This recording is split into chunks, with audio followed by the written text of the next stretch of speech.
everyone, it's Tracy and welcome to day 4 of 12 days of Vlogmas. So grateful that you're here and I hope you're having a great holiday season so far. Today we're having a lower key day and I think our main mission will be to do a makeup clean out and a repurchase or pass on all the products. As you may or may not know, we are transforming this room to include a nursery and the vanity is one of the things that's going to move out of this room. I have a lot of makeup that I like, but also a lot that I don't, so we'll kind of share as we go through this. So clean out for sure, and then maybe we'll go out and repurchase some of the things. Real quick also, one thing I've been dying to discuss with you guys is Wicked for Good. I've been like kind of having a crisis over this movie. I'm definitely an Elphaba girl, which can maybe be our question of the day today. Let me know if you're an Elphaba person or a Glinda person. Elphaba especially, I have a theory, maybe you can let me know if you agree with this or not. This character type and like being the eldest daughter, especially an eldest daughter with lore, we'll say, goes hand in hand. And what I mean when I say that is a character that can be perceived as a villain, but they also have a sincere effort to be good or to do good. On one end, I'd say there's characters like Elphaba, maybe Scarlet Witch, Loki, the creature from Frankenstein, the Guillermo del Toro movie, also been an obsession of mine lately. And I think on the extreme end of this spectrum would be Anakin and Darth Vader, all of which are characters I absolutely love. I myself am the eldest daughter in my family, and like a lot of things have happened in my family to not trauma dump, and right now I'm just so attached to Elphaba's character. I went to see it the other day with Smiley and Amanda and we did like a little before and after mini vlog, which I will put in here. Who do you think is gonna cry the most out of all of us?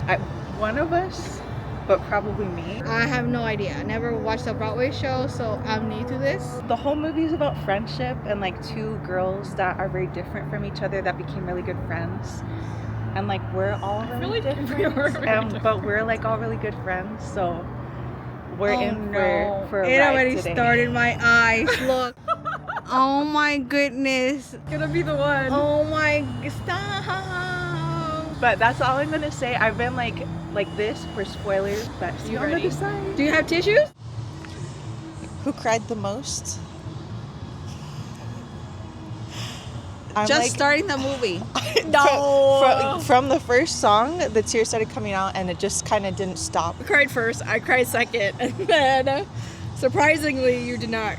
You were the last one to cry. I thought you were gonna that be was first. a shocker. I feel like the whole theater was crying. Like yes. You could hear people. Everyone was like sniffling and like couldn't hold it in. Yeah, I just saw you going like this. I looked over and you were I just saw you going like this. I'm like, oh no. So yes. I never watched the musical. Like after seeing that, like I for sure know like I did not know the story. Because I suspect, okay, no spoilers I guess. The spoiler warning in case anything slips out.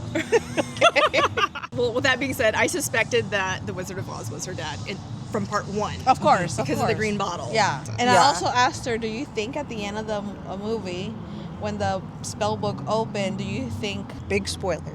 If you haven't seen the movie. Big spoiler. Do you think Glinda knew Glinda. Not Galinda. Glinda. Whatever. I still don't like her. Glinda. Glinda, there you go. Do you think she knows that Elphaba is alive? No. Oh, we both think she knows. We we feel that she knows because there was 2 hands right there. Yeah. Oh, like at the end? Yeah, at the very end. You know, like how when you To have me, it's a like loved a message. one. Yeah, But like I you know, thought like that when too. you have like a loved one pass away and like something happens to where like you're like, oh, they're with me. Yes, yeah. Like I kind of. Oh, after my would have been best changed for friend everything. died, I met Tracy, and now. But we did it together. Yes, we did. All 3 of us. Sorry Now she cried. But it was a good movie. Go watch it. It was a really Yes, good it was a movie. good And movie. sorry for the spoilers. Yes. Bye. Then I went to see it again for the second time and I was absolutely destroyed. The psychology of the characters in Wicked is also so fascinating to me, especially if you do like a character deep dive on Glinda and Elphaba. My fangirl brain is like exploding trying to articulate my thoughts about this. So thank you for coming to my fangirl Wicked TED Talk. But anyways, let's get into the makeup clean out.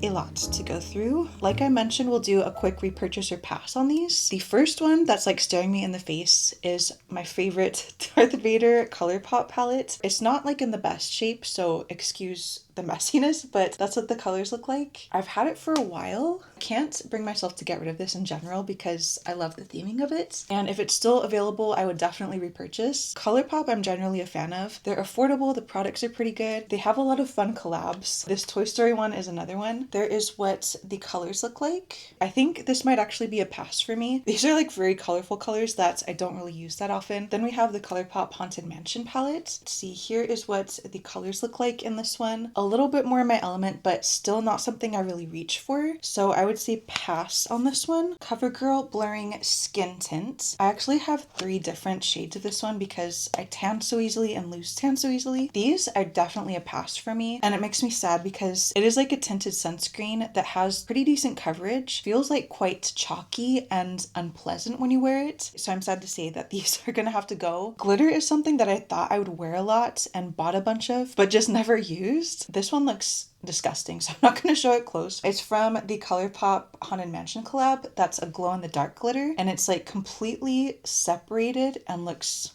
crazy. So goodbye. Glitter Body Illuminator from Wet n Wild, part of the Nightmare Before Christmas collab. It's cute and it looked really nice, but the scent of this, it has like a cinnamon scent. So this is a major pass for me. I'm sorry, Zero. Then we have this little fancy one that I picked up in Japan. I don't remember the brand name, but the shade says Perfect Blossom. I think this might be the only one I'll keep. Put it on a very awkward spot, but hopefully you can see what that looks like. Toy Story lip glosses from ColourPop. These have the absolute cutest packaging, and they're like little glass bottles. Here's Jessie and Buzz. The shimmer and the colors didn't quite work on me, I think. So sadly pass on these. Mascaras I have some thoughts on. Both I think have to go because of the situation that's happening. One is Kill Lash from a brand called Cleo, which is a K-beauty brand. This I highly recommend if you have stubborn eyelashes that don't easily hold a curl. The applicator is also quite small. I find much easier to use. This is my go-to mascara for the summer. Normally my skin type is oily. Like since becoming pregnant it has changed, which is a whole nother discussion. Every other mascara that I tried would not make it through the day for me. This is amazing. It lasts like all day if you're outdoors all day, but the one drawback is that it's quite hard to remove. The only thing that would take it off is like a heavy duty cleansing balm with the makeup eraser towels.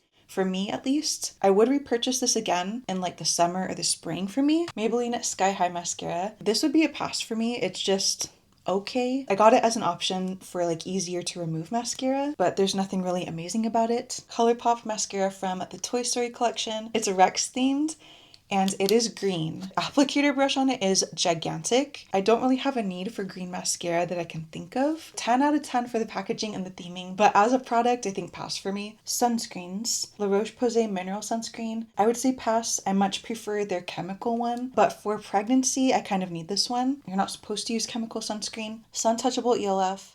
Pass. It's very greasy and very unpleasant feeling. Tier Hydro UV. This I think would be a repurchase. I can't use it right now, but when I did use it, it absorbed very nicely. False eyelashes from Lilac Street. Some people swear by these as like a DIY lash extension that like lasts multiple days. For the life of me, I cannot get that to work. They always come off when I wash my face. This came with like a whole set of like a glue and a sealer and like all these different steps. I might have thrown some out already. Glue, I'll pass because I couldn't get it to work for me. Concealers, Maybelline Eraser, pass. I find the formula is a little too thin. This tier one, I don't even know what it's called. Another pass because this one was too thick and I feel like Goldilocks here, but the one that was just right for me is this Tarte one. I will say repurchase. Foundations is kind of a sad category for me. I've tried like so many different ones over the years. I'm not a designer person at all. This year I tried this Dior Backstage one. I'm like on the fence about this because it's so freaking expensive, but it does feel very nice on the skin. It just feels like your skin. Coverage is like on the lighter side, but it is buildable. I wouldn't immediately repurchase. I would consider it, I guess. The one I've been currently using is this Bare Minerals Tinted Moisturizer. It is a mineral SPF and one that feels much nicer than the CoverGirl one. Coverage is pretty much non-existent, I will say. I do like it as an SPF option. Wouldn't say I recommend this because it's also kind of pricey, but I'd consider getting it again. You might be like, girl, what is this doing in a makeup? I have very stubborn eyebrow hairs. For a while, this was the only thing that I found worked for me.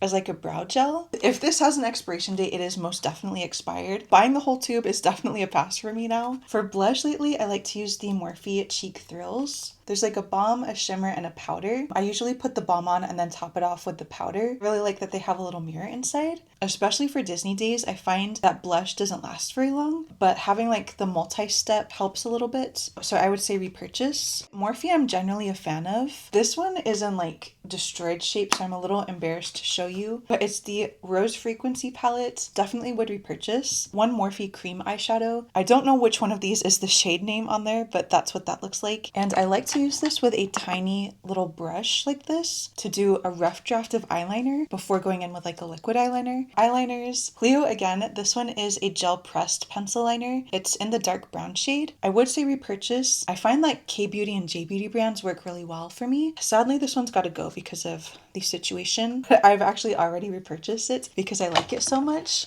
ColourPop liquid liner, repurchase. This one's been through a lot, so I think it's got to go. But otherwise, I love it. Like random color ones, I don't even know. I'd probably say pass on these unless I had a specific need for them. The white one I got for the Ahsoka looks that I did for Star Wars Celebration. The blue ones I got because I was influenced by the Thunderbolts and Yelena's blue eyeliner in that. For eyebrows, all Morphe, all repurchase. Nano brow pencils and the Micromanager brow gel. Setting sprays. The L'Oreal one I did not realize was scented. Overwhelmingly scented for me, so I'd say pass. This one I only got because I was in a pinch and I needed a pregnancy safe one. I don't know that I recommend it. No answer right now. Lip stuff is kind of a sad category because my absolute favorite and absolute repurchase product is the Peri Pear lip stain. I had 2 of them and I think I lost both of them. They're just nowhere to be found. I recently got a PR package from Bobbi Brown, which I'm still kind of in shock over. That did have some lip stuff in there that I haven't opened yet. Maybe we can take a look together. 2 are from the Alice in Wonderland collab. Very cute.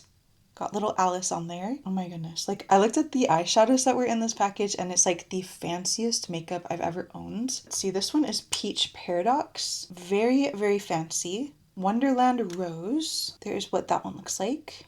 Very nice. I don't know why I keep doing this, but there's what those 2 look like. I need to like put it on the back of my hand the next time. I don't have an answer right now for these. I think I'll have to try them for a little bit to see if I like them. I've got 2 non-Alice ones. Also very fancy looking. Cool pink and sweet cherry. These are colors I think I would reach for. They sent so much stuff, dude. I still cannot believe it, but there's also an Alice palette that I haven't opened yet either. And ooh, like a snow globe type of situation. Very, very fancy. There is what that looks like. Okay, the other 2 are Pink Mirage and Sweet Decadence. These I have not used yet, so the jury is still out on these. But all of these things look so, so fancy. What a jump from my crusty old Darth Vader palette.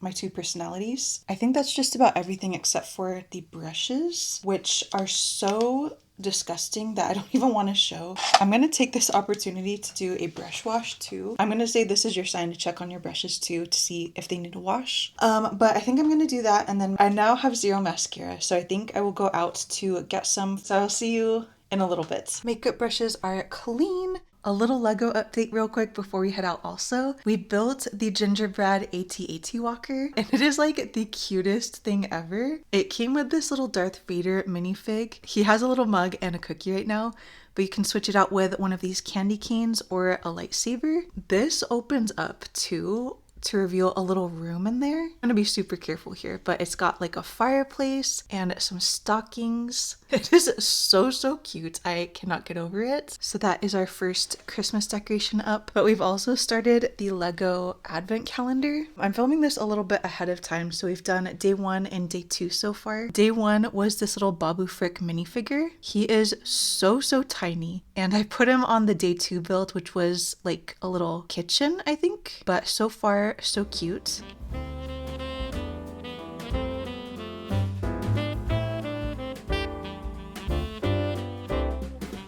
It's cute. See how this one is. And with that, the sun has gone down, but we'll do a quick little haul to wrap things up here today. The mascara I ended up picking was this one. New for me, but apparently it's one of the better like drugstore mascaras. So we'll give it a try. I don't know if the next ones are going to be boring, but since it's Vlogmas and we're trying new things, I thought I'd also share a smoothie haul. With the pregnancy, I'm trying to make more effort to eat proper. So I got this kiwi fruit blend. I've been drinking a lot of smoothies and switch out like the fruits and stuff inside every now and then. Spinach and kale cubes to add to that. I haven't tried these before, but I hate leafy vegetables normally. Like I said, I'm like trying to eat better, so we'll give that a try too. And then these little fruit snacks, which literally only have mango and guava in them. So yeah, I hope you might have enjoyed this more lower key laid back day. Thank you so much for being here and for joining in on Vlogmas. I think the next episode will probably be a park day, so I'm very excited for that. I hope you continue to have a wonderful holiday season, and I hope to see you in the next one.